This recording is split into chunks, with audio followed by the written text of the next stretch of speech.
세상을 바라보는 발칙한 시선, 발칙한 경제입니다. 오늘도 재밌는 경제 이야기 들려드리겠습니다. 안녕하세요. 상식주의자 권순우 기자입니다. 요즘 친환경 에너지 전환과 관련해서 전 세계에서 다양한 일들이 벌어지고 있어요. 요소수 부족부터 해서 전력요금 인상부터 해서 그래서 우리나라에서 굉장히 중요한 에너지 정책 중에 하나인 원전이 굉장히 중요하잖아요. 그 중에서도 원전 대국인 프랑스는 원자력에 대해서 어떻게 바라보고 있는가에 대한 이야기를 코트라 해외 시장 뉴스를 통해서 알아보려고 합니다.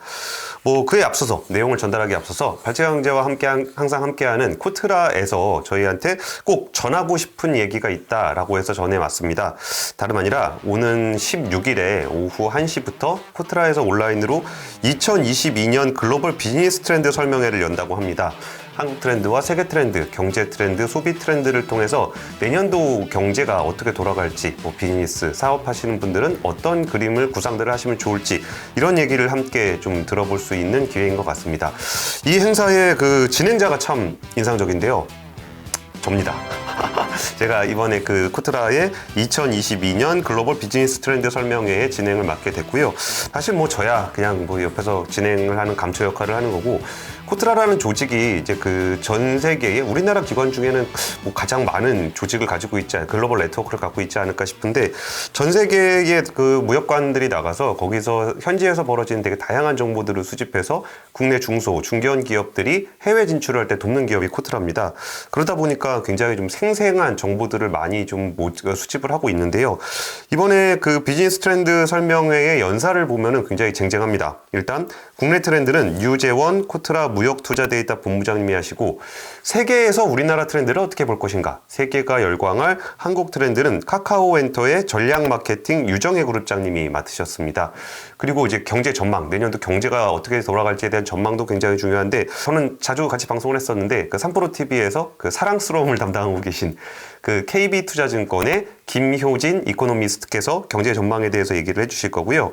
소비 트렌드는 박현영 바이브 컴퍼니 소장님께서 해주신다고 합니다. 그냥 그런 경제 전망이 아니라 실제로 글로벌 트렌드가 어떻게 변하고 있는지를 통해서 경제 전망과 소비 전망, 국내 전망과 세계 전망을 통해서 내년의 비즈니스를 볼 수 있는, 좀 생생하게 볼 수 있는 그런 기회가 될 것 같습니다. 그 참가비가 한 55,000원 정도 된다고 하는 유료 그 강연이고요. 그런데 한 2만 원 정도 상당의 책을 증정을 한다고 하니까 관심이 있으신 분들에게는 정말 그 아깝지 않은 시간이 될 것 같습니다. 발칙한 경제를 통해서 많은 분들이 참여를 해주시면 향후 2022 한국이 열광할 세계 트렌드라는 책이 이제 코트라에서 제작을 했다고 하는데, 잘하면 제가 한번 그 협찬 지원을 한번 요청을 좀 해보겠습니다. 자, 오늘 원래 준비했던 원전 얘기를 좀 해보겠습니다. 사실 원전은 그 에너지 분야에서 정말 핫 이슈예요. 이거는 꼭 국내뿐만이 아니라 전 세계적으로 마찬가지인데, 일단 원전은 이산화탄소가 배출되지 않는 에너지이기 때문에 그 기후변화 대응, 이산화탄소 저감에 그 역할을 하는 에너지이기도 합니다. 그런데 이 논쟁적인 이유는 좀 이렇게 사고가 한번 나면은 되돌릴 수 없는 큰 피해가 난다라는 점 때문에 정말 논쟁적인 에너지이기도 한데요. 또 한국의 경우에는 이제 문재인 정부에서 탈원전 정책을 시행을 하게 되면서 뭔가 정부 쪽을 지지하시는 분들은 탈원전을 지지하고, 정부에 대해서 비판적인 분들은 탈원전을 싫어하고, 이렇게 약간 정치 쟁점화가 된 경향이 좀 있습니다. 그러면서 이제 뭐가 뭔지 파악하기가 굉장히 좀 어려운데, 여기서 우리나라가 좀 참고하기에 좋은 나라 중에 하나가 바로 프랑스입니다. 프랑스는 원전이 전체 전력 생산에서 차지하는 비중이 한 70% 정도 차지하고 있어서 그 원전에 대한 이야기들을 얘기할 때 프랑스를 많이 이야기하게 되는데요. 그러니까 사실 우리나라 안에서 이 원전을 바라보게 되면은 거기에 어떤 생계가 걸려 있는 이해관계자들 혹은 정치 관계자들에 대한 이야기들이 많이 나오기 때문에 혼란스러운 경우가 굉장히 많습니다. 그래서 다른 나라의 사정을 함께 보면서 우리나라의 어떤 원전 정책에 대해서도 다시 돌아볼 수 있는 시간이 됐으면 좋겠습니다. 오늘 다룰 리포트는 프랑스 파리 무역관의 곽미성 님이 작성해 주신 원자력과 그린 에너지를 절충 모색하는 프랑스의 에너지 정책입니다. 그 프랑스 마크롱 대통령이 지난 10월에 한 300억 유로 정도를 미래산업 육성 투자 계획을 발표를 했어요. 제목은 프랑스 2030입니다. 이 중에서 가장 많은 액수를 배정받은 산업이 바로 에너지 산업이고, 탈탄소를 위해서 약 80억 유로 정도를 지원을 하겠다고 합니다. 그 마크롱 대통령은 그 혁신적인 원자로 개발, 그린 수소, 에너지 리더 국가 이 세 가지를 그 중요한 과제로 삼았습니다. 그러니까 프랑스는 미래 에너지 산업 중에 하나로 이 원전 산업을 꼽고 있는 건데요. 사실 그 프랑스는 원전 비중이 아까 설명드린 것처럼 전체 발전량의 70%를 차지하는 굉장히 원전 비중을 높게 가져가는 국가입니다. 그럼에도 불구하고 사실 그 마크롱 대통령 이전까지 지금도 이렇게 뭐 어느 정도는 유효하다고 볼 수 있는데 그 원전에서 좀 벗어나는 탈원전 정책을 그동안 선택해 왔습니다. 그러면서 프랑스의 원전 비중이 지금 얼마나 높으냐면은 프랑스가 70%라 그러면 우리나라가 한 그래도 선두권에 속해요. 한 30% 정도를 원전에서 전력 생산을 하기 때문에 굉장히 높고 러시아나 미국이 한 20% 정도입니다. 그런 거랑 비교를 해보면 프랑스가 얼마나 높은지를 좀 알 수 있을 것 같은데요. 사실 프랑스는 올랑드 대통령 시절에 2025년까지 원전 의존도를 75%에서 50%로 낮추는 녹색 에너지 전환법을 제정을 했습니다. 그러면서 탈원전을 에너지 정책의 목표로 삼았었는데요. 지금 아까 그 70%라고 말씀을 드렸던 거는 원래 75%까지 있던 그 원전 비중이 70%로 좀 낮아졌다라고 좀 보시면 될 것 같습니다. 그러면서 그 당시에 그 오래된 원전이었던 페센하임의 대규모 폐쇄를 그 올랑드 대통령 시절에 시작을 했었고 그 이후에 후쿠시마 원전 사고 이후에 그 원전에 대한 안전 기준이 굉장히 높아졌기 때문에 그런 것을 좀 감안을 하다 보니까 원전 비중이 2015년까지는 좀 늘어나다가 2015년 이후에 지금까지 조금 빠른 속도로 내려가는 모습을 좀 보이고 있습니다. 근데 마크롱 대통령 같은 경우는 그 친환경 전환을 하면서도 원전에 대해서는 약간 좀 실용주의적인 접근이 필요하다 이런 스탠스를 취해왔는데요. 이게 그 탈탄소를 통해서 화석연료 사용을 줄이고 친환경 재생에너지 사용을 늘리는데 이 과정에서 그 원전이 에너지 주권을 유지할 수 있는 적정 비중의 역할을 해줘야 된다라는 입장인 겁니다. 그러니까 화석연료에서 재생에너지로 넘어갈 때 원전을 함께 그냥 같이 확 줄여버리는 게 아니라 이 에너지 전환 과정에서 에너지 주권에 문제가 없도록 원전이 좀 실용주의적인 측면에서 보완을 해줘야 된다는 그런 입장이죠. 그러면서 그 원전에 대한 의존도를 50%로 낮추는 그 달성 시기가 아까는 25년이었다고 말씀을 드렸었잖아요. 이거를 35년으로 한 10년 정도를 좀 늦추기로 했습니다. 그리고 페센하임 원전 폐쇄도 기존에는 원래 2017년까지 마무리를 하겠다는 것이 전 정부의 방침이었는데 이것도 좀 그 폐쇄 시점을 좀 뒤로 좀 밀어서 2020년에 폐쇄가 됐습니다. 그리고 이제 마크롱 대통령은 아무래도 그 미래 친환경 에너지는 원자력을 거쳐서 간다라는 말을 언급한 적이 있고 또 프랑스는 인구당 이산화탄소 배출량, 그러니까 사람 한 명당 이산화탄소 배출량이 전 세계에서 가장 적은 국가인데 이거는 오랜 역사에 원자력 발전이 있기 때문에 가능했다라고 좀 강조를 하고 있습니다. 그래서 그 마크롱 대통령은 유럽연합의 탄소 중립 지원 계획에 대해서도 여기서도 이제 프랑스도 EU의 굉장히 중요한 국가 중에 하나니까 여기에 대해서도 원자력 분야를 여기다 포함을 시켜야 된다라는 목소리를 내면서 계속적으로 노력을 하고 있습니다.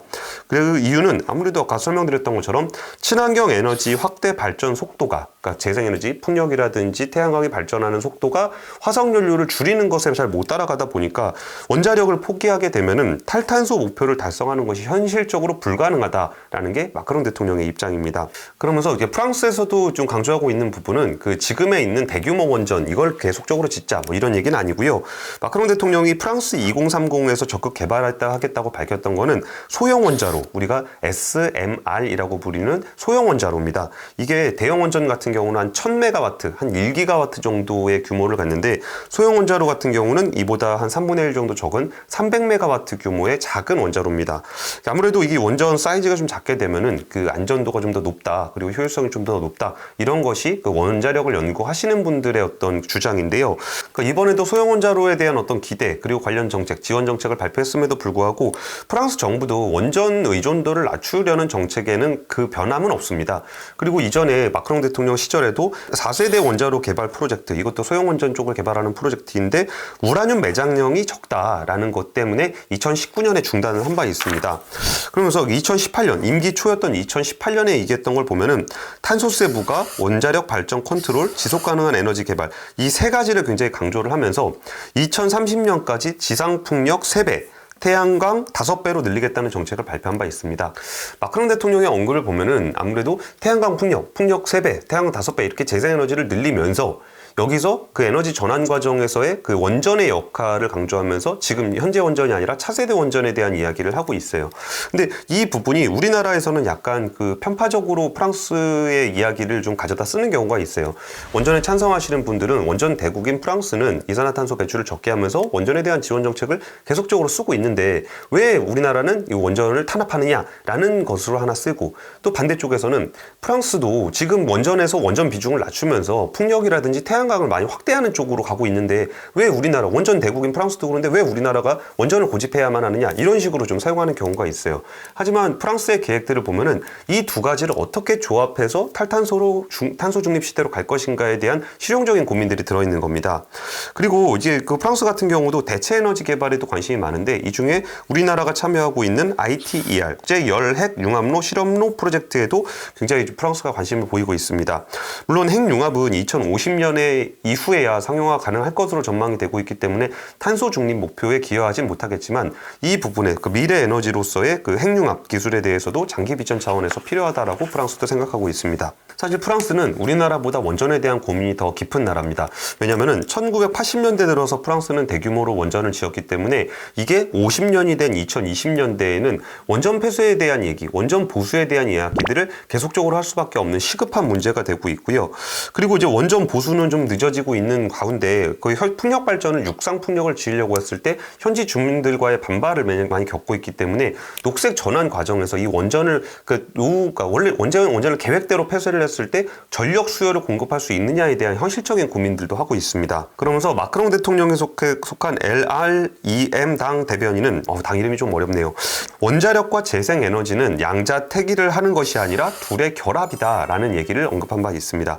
그 에너지 컨설턴트인 브라낙 씨가 코트라 파리 무역관과 인터뷰를 했다고 하는데, 일단 오늘날에는 더 이상 원자력 발전을 태양광 발전 또는 풍력 발전의 대척점으로 여길 수가 없다. 그리고 재생에너지 발전을 위해서는 오히려 필수 불가결한 보조 수단으로 접근을 해야 된다면서 마크롱 정부의 그린 에너지 정책 방향에 대해서 긍정적으로 평가했다는 내용을 그 보고서에서는 언급하고 있습니다. 그리고 실제로 그 프랑스의 국가 전기 공급망 관리 공사에서 지난달 말에 프랑스 미래 에너지 시나리오를 했는데, 2050년에 100% 재생에너지 공급을 달성하기 전까지는 원자력 발전 의존도가 13%, 적게는 13%에서 많게는 50% 수준이 유지될 것이다 라고 전망을 하고 있다고 합니다. 이게 사실 이렇게 그 중립적인 뭔가의 그 에너지 믹스를 얘기하는 분들은 양쪽에서 다 공격을 받을 수밖에 없어요. 프랑스 내에서도 이렇게 마크롱 정부가 그린 에너지 정책에 있어서 진정한 의미의 그린이 아니다, 친환경이 아니다라는 비판의 목소리가 나오고 있고요. SMR 같은 경우에는 한 2030년 전에 상용화될지에 대해서 확신할 수 없는 그 기술이고, 전력 요금도 기존의 원자력 발전보다 저렴하지 않을 것이다라는 비판이 일고 있습니다.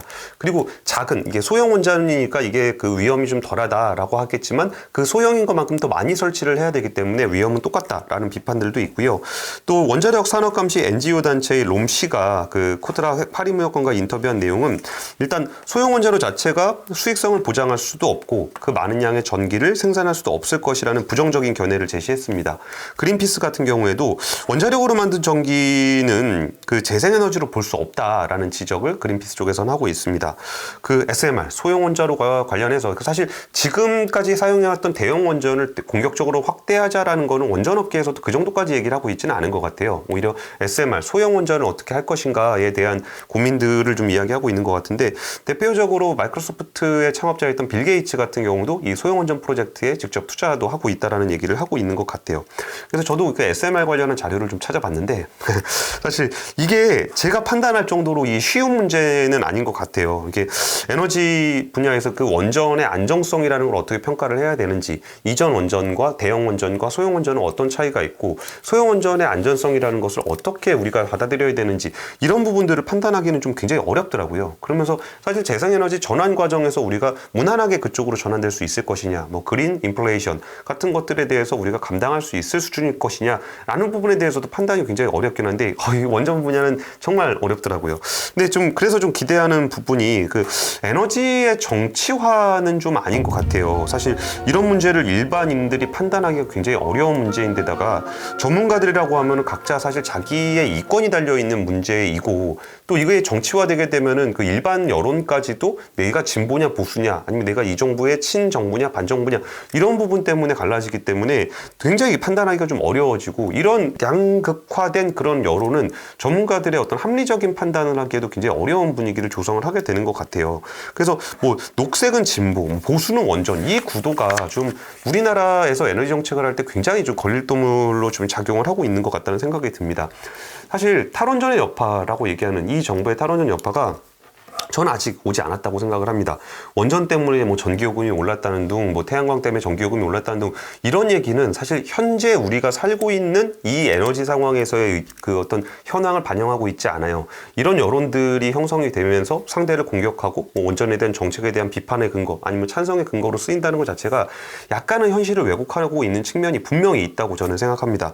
반면에 이게 그 탈원전 정책으로 인해서 미래가 막혀버린 먼 미래에 이만큼의 원전을 짓지 않게 될 것인지에 대한 여파는 현재 분명히 나타나고 있어요. 뭐 예를 들면은 대학의 어떤 원자력 학과의 학생들의 진입이 좀 적게 된다거나 아니면 기업들의 원전 관련한 투자, 그 기술 투자가 줄어든다거나 이런 미래가 닫힌 것은 현재 진행의 문제입니다. 다시 한번 정리를 해드리면 탈원전 때문에 우리가 소비자들이 체감하는 그런 문제가 있는 것 같진 않다. 여기에 대한 얘기들은 약간은 그 탈원전 정책에 대한 찬반의 근거를 과장하기 위해서 사용되는 것 같다라는 게 하나 있는 거고 그리고 그 문제가 아예 없느냐라고 따지면 그 미래가 달려있는 학생들의 문제 아니면 기업의 투자의 문제 이런 문제에서는 분명히 현재 진행의 문제인 것 같습니다.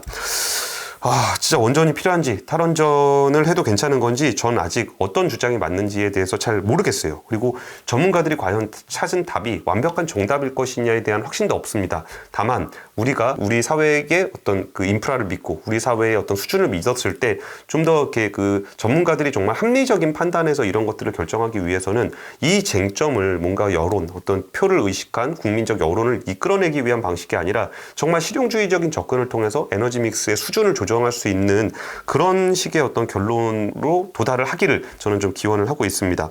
프랑스 같은 경우도 내년에 대선을 앞두고 있어서 원자력 에너지를 비롯한 에너지 정책이 중요한 이슈로 꼽히고 있습니다. 우리나라도 내년에 대선을 앞두고 원전 정책은 중요한 그 어떤 아젠다가 될 수도 있을 것 같은데 그 원전 대국인 프랑스의 정책 방향은 국내에도 영향을 미칠 수 있을 것 같기 때문에 프랑스의 원전 이야기는 앞으로도 좀 눈여겨볼 만할 것 같습니다. 오늘 주제는 코트라 프랑스 파리 무역관 광미성님이 작성해주신 원자력과 그린에너지의 절충을 모색하는 프랑스의 에너지 정책 리포트를 토대로 준비를 해봤습니다. 오늘 준비한 얘기는 여기까지고요. 그 코트라가 진행하는 2022년 글로벌 비즈니스 트렌드 설명에도 많은 참여를 부탁드리겠습니다. 지금까지 발치한 경제였습니다. 감사합니다.